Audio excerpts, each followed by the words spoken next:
Bonjour à tous, c'est Mathieu pour Motor Live. Ce casque moto au look de casque de pilote d'avion de chasse, je pense que vous avez dû tous le croiser au moins une fois porté par un motard en ville, car il existe depuis presque aussi longtemps que moi, il s'agit du Roof Roadster. Bien évidemment, celui que je teste n'est pas celui de 1993, date de son premier lancement par le fabricant français, mais bien la version 2022 Aero9 Roadster. Un tout nouveau modèle conservant le design originel des précédents modèles, mais totalement repensé sur le reste, avec notamment une nouvelle innovation brevetée au niveau du mécanisme de verrouillage du masque, dont je vous parlerai plus en détail juste après. Alors, que donne ce modèle Roadster à l'usage, sachant que c'est un casque jet pensé avant tout pour l'usage urbain? Peut-il tout de même se débrouiller en dehors de la ville? Eh bien, vous le saurez à la fin de cet essai. Au déballage, on découvre une dotation assez complète avec cette version Roadster Iron Silver, puisqu'il est livré de série avec une housse de transport, un écran anti-rayures et anti-buée incolore préinstallé sur le casque, un masque amovible à verrouillage magnétique livré monté aussi sur le casque, des coussins additionnels permettant d'ajuster le confort de la coiffe, un porte-clés BTR servant au montage et démontage de l'écran, la notice avec des stickers réfléchissants, et enfin un écran iridium argent spécifique à cette version Iron Silver. La finition est propre au global avec une peinture noir mat simple et sobre. Les assemblages des ventilations, des joints de finition et des mousses sont également bien réalisés. Il y a juste le masque fait d'un plastique semi-rigide qui fait moins qualitatif je trouve, avec notamment le système de fermeture de ventilation en caoutchouc, la tenue par des élastiques et la partie interne du masque qui sont moins travaillés sur les détails de finition. Ça aurait pu être un peu plus élaboré sur cette partie, c'est dommage. Mais dans l'ensemble, c'est bien fait et j'ai vraiment l'impression d'être face à un casque sorti du film Top Gun, ce qui est assez cool, surtout lorsqu'on l'équipe de l'écran Iridium comme je l'ai fait ici. Côté sécurité, malgré son apparence de casque intégral avec sa mentonnière, ce n'est absolument pas un casque homologué intégral. Il s'agit d'un masque décoratif entre guillemets, venant tout au mieux vous protéger des projections d'insectes ou de cailloux, et venant surtout apporter une bonne dose de style à ce casque jet. Par contre, il est homologué Jet NP, ce qui permet à ce casque Roadster d'être utilisé dans deux configurations, avec ou sans le masque. La mentonnière a donc aussi été testée et validée en cas de choc. Sur le reste, on retrouve un bon niveau de protection et d'absorption des chocs pour un jet toute proportion gardée, avec une calotte en fibre de verre et un calotin en EPS double densité. L'attache est quant à elle confiée à une boucle micrométrique faite de métal et de plastique, qui est positionnée par-dessus de larges et confortables bandes de tissu moussé, ce qui le rend bien agréable à porter. Cet ensemble porte le Aero9 Roadster à un poids théorique de 1470 grammes en taille M, à plus ou moins 50 grammes, confirmé à 1445 grammes sur ma balance, soit 25 grammes de moins que le poids théorique, donc c'est toujours ça de prix. Concernant la mentonnière amovible, appelée masque par Roof, elle renferme une fonctionnalité assez unique, à savoir un système de fermeture magnétique permettant de refermer le masque très facilement à une main. Il suffit de rapprocher le masque de soi et l'aimant vient automatiquement guider ce dernier pour le mettre en position verrouillée. Ensuite, cela ne bouge plus si l'on tire vers l'avant ou l'arrière, donc aucun risque que cela parte en roulant. Pour le retirer, c'est simple aussi car il n'y a pas besoin de forcer comme avec un bouton pression classique. Cela apporte en tout cas une belle dose de praticité à ce masque et le rend très intuitif à manipuler au quotidien. Et c'est d'ailleurs tant mieux parce qu'on a tendance quand même à très souvent retirer et mettre son casque lorsque l'on roule en ville entre ces différents points d'arrêt. Et pour l'anecdote, j'ai vu dans leur publicité vidéo qu'ils parvenaient même à mettre le masque en lançant la tête, mais je vous conseille plutôt d'utiliser votre main, c'est vachement plus simple, c'est plus pratique et plus discret pour ne pas dire moins ridicule. J'ai essayé, j'ai réussi une fois sur 40, donc vraiment la main c'est quand même plus simple. De l'autre côté du masque, on retrouve une pression couplée à un ergot en plastique afin de pouvoir complètement retirer le masque et pouvoir alors rouler en mode jet total. C'est plus compliqué à retirer et remettre, mais la manipulation ne se fait que très ponctuellement, donc ça ne m'a pas gêné. Sur l'écran, l'approche est aussi fortement pensée pour un usage en ville avec un large écran qui descend un peu sur les joues afin de protéger au maximum du vent les yeux lorsque l'on ne met pas le masque. D'ailleurs, le casque n'ayant pas de bavette et étant fortement aéré, les écrans ne sont pas dotés de pinlock et ne sont pas compatibles avec ce système anti-buée. À la place, la marque a plutôt misé sur un traitement anti-rayures et anti-buée sur l'écran incolore, et un traitement anti-rayures uniquement sur l'écran Iridium.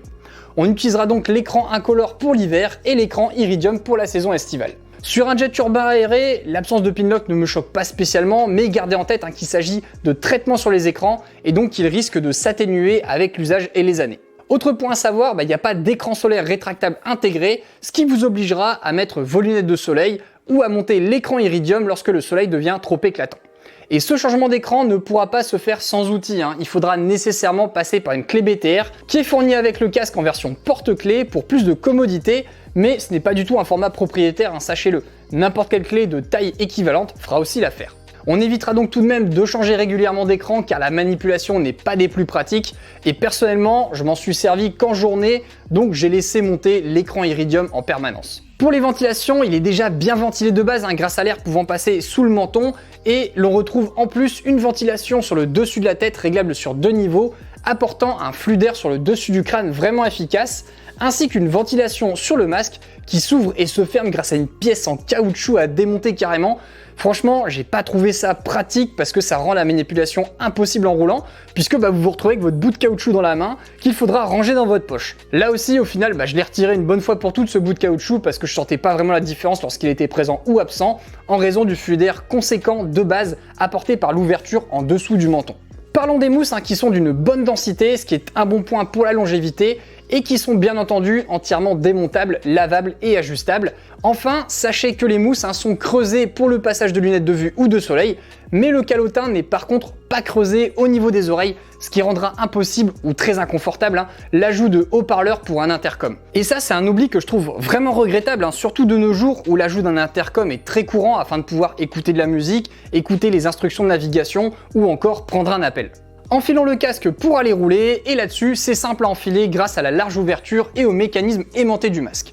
Et pour l'essayer de manière plus réaliste, j'ai troqué mon trail contre une Zero Motorcycle SRF quelques heures afin de le tester aussi en mode roadster urbain et périurbain en plus de mes heures de test que j'ai pu passer sur mon trail car j'imagine pas trop quelqu'un roulant en trail acheter ce casque, ça ferait peut-être un petit peu bizarre. Et au global, le Roof Roadster reste un casque très agréable à utiliser tant qu'il ne fait pas trop froid et que vous ne dépassez pas les 80-90 km/h. En effet, la ventilation est bien marquée comme je vous le disais juste avant grâce à l'important flux d'air venant de la mentonnière et du front lorsque la ventilation est ouverte, donc c'est vraiment top pour l'usage printemps-été, mais par contre pour l'automne et l'hiver ce sera sûrement moins agréable, sauf si vous habitez dans le sud de la France. On respire très bien à l'intérieur, même à basse vitesse en ville et aucune buée n'est à signaler sur l'écran grâce à cette bonne respirabilité. En revanche, si vous allez plus loin que le périph' et que vous montez en vitesse, c'est là que ça se complique car le Roadster n'offre pas une bonne isolation phonique de par sa conception ouverte et respirante. On a donc beaucoup de bruit d'air à haute vitesse, ce qui rend l'usage de bouchons d'oreille pratiquement obligatoire selon moi si vous roulez longtemps à 110 ou 130 km/h. Il sera donc vraiment dans son élément en ville, sur le périphérique ou sur départemental, mais pas plus. Roof l'assume d'ailleurs parfaitement en indiquant que ce casque est prévu pour le milieu urbain et le motard citadin, rôle qui remplit alors comme il se doit. En tout cas, outre son style qui ne m'aura pas fait passer inaperçu, en plus de la Zero qui elle aussi ne passe pas vraiment inaperçue, j'ai vraiment apprécié le confort de ce casque grâce aux mousses douces au contact de la peau et respirantes. Ça le rend très agréable à porter je trouve, même plusieurs heures d'affilée. Je me suis senti super bien dedans et j'ai bien apprécié la partie supérieure en contact avec le crâne qui est faite d'une grande zone de mèche permettant de ne pas surchauffer au niveau de la tête. La mission est donc bien remplie pour l'usage en ville car je n'ai jamais transpiré excessivement dedans, ce qui est un point non négligeable dans le cadre d'un casque utilisé souvent à basse vitesse. Pour terminer, en ce qui concerne les tailles, coloris, prix, garantie de ce Roof Roadster, sachez qu'il est proposé en 7 tailles différentes allant du XS au XXL. Je n'ai d'ailleurs trouvé aucune information sur les tailles de calotte proposées sur ce casque, donc il n'est sûrement disponible qu'en une seule et unique taille de calotte. Ça c'est dommage, pensez donc à l'essayer pour pouvoir voir le rendu sur vous, surtout si vous faites du XS ou du S, car il fera peut-être un effet grosse tête du fait de sa taille de calotte unique. 4 coloris entre guillemets sont proposés puisque en fait le casque reste toujours noir mat, mais il fait une variante sur la couleur de l'écran et des élastiques de la ventilation du menton. Le modèle uni avec l'écran incolore seul est proposé ainsi au prix public de 299 € et le modèle Iron avec l'écran Iridium gris, bleu ou noir sont quant à eux proposés au prix public de 349 €. Enfin, pour ce qui est des garanties, les casques Roof sont garantis 3 ans de base, extensibles à 4 ans moyennant un enregistrement sur leur site. En conclusion, ce Roof RO9 Roadster Iron est un casque urbain agréable à utiliser qui mise avant tout sur son style unique et son confort pour plaire.